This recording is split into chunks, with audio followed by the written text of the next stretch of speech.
Lalu siapa mujaddid abad ini? Itulah Bang Ibab tabiatnya. Jangankan abad ini, abad-abad yang lamanya orang ikhtilaf siapa sih mujaddid itu. Dan kenapa kita bisa menyimpulkan siapa mujaddid itu setelah dia meninggal? Kenapa setelah dia meninggal kita menyimpulkan mujaddid itu? Orang belum mati dia, boleh jadi dia akan berubah.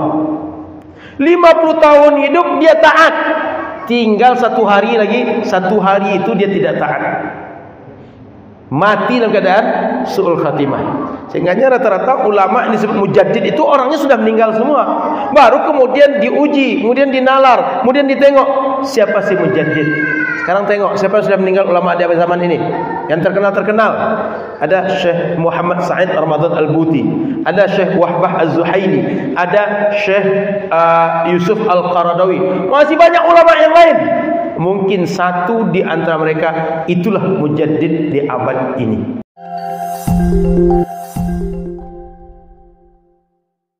Assalamualaikum warahmatullahi wabarakatuh. Assalamualaikum. Ustaz, saya tertarik dengan apa yang Ustaz sampaikan tadi, salah satunya mengenai mujaddid dari seorang Tuhan.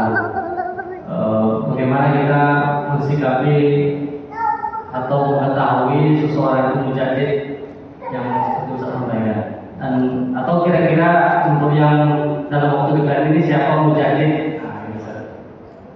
Syukur Ustaz. Terima kasih. Assalamualaikum.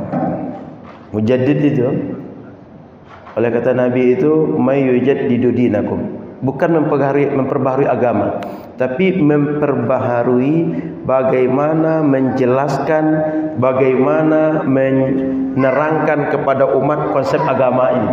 Sehingga agama ini dulu itu aja, nggak akan berubah. Beriman pada Allah ya begitu aja, sholat ya begitu aja caranya. Tapi cara, konsep yang membuat orang bisa berislam setiap 100 tahun itu berubah-ubah. Kenapa? Sudah menjadi sunnatullah, gaya hidup orang ini berubah terus. Dulu ada internet nggak? Jangankan dulu, zaman saya SMP, orang kalau punya HP yang bisa kamera saja, itu udah wahnya minta ampun itu. Jangankan HP kamera, punya HP yang sifatnya apa ya? Zaman kami itu HP kalau bahasa sekarang itu untuk lempar kucing gunanya. Mati kucing gara-gara itu. Jadi saya baru 38 umur sekarang. Jadi belum terlalu tua, masih 38. Jadi belum lama maksud saya itu.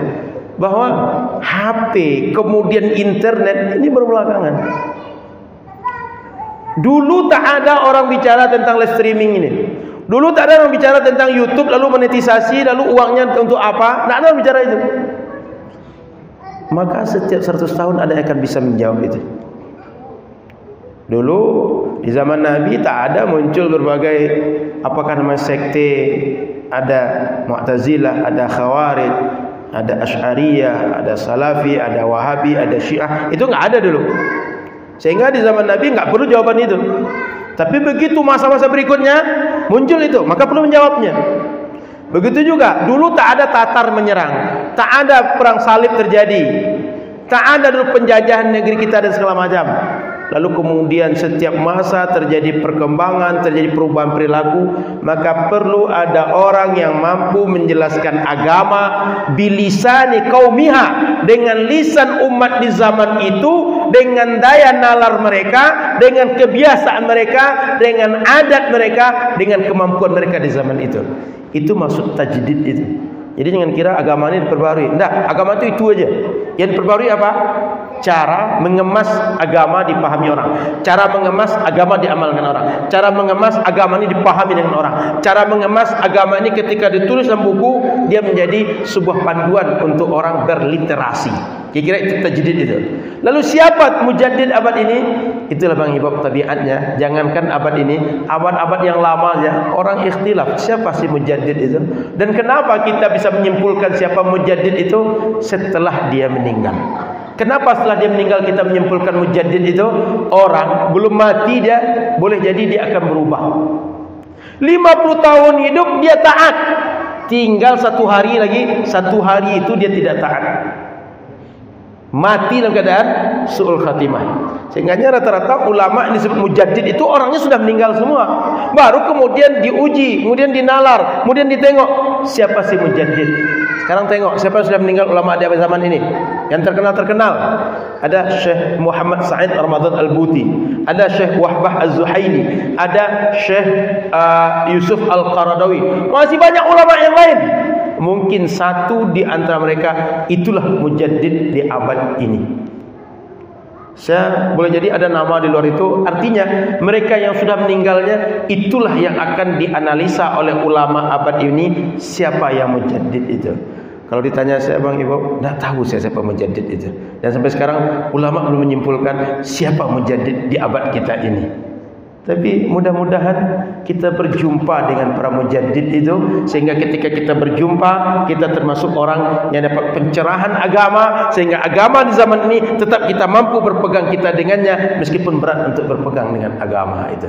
Ataupun kita berjumpa dengan mujaddid itu, dapat murid-murid mereka, sehingga kita dapat menjalankan agama dengan zaman kita, dengan keadaan sekarang, tapi kita mampu kokoh berpegang dengan agama. Sebagai informasi saja, di abad ke-1 yang disebut dengan mujaddid itu Imam Hasan Al-Basri, abad kedua Imam Syafi'i, abad ketiga Imam Abu Hasan Al-Ash'ari. Dan kita semua dalam fikih mengikut Imam Syafi'i, dalam akidah mengikut Imam Abu Hasan Al-Ash'ari. Ini sepakat ulama tentang mereka mujaddid. Sehingga kalau ada yang mengatakan bahwa kalian Ash'ariyah, ajaran kalian sesat, bahwa kalian Ash'ariyah, kalian ahli bid'ah, mujaddid, ini tak bisa dinafikan. Ini fakta sejarah. Sepakat ulama dengan mereka bertiga ini. Saya kira itu Bang Ibu. Wallahu a'lam. Saya Bang Mujaddid.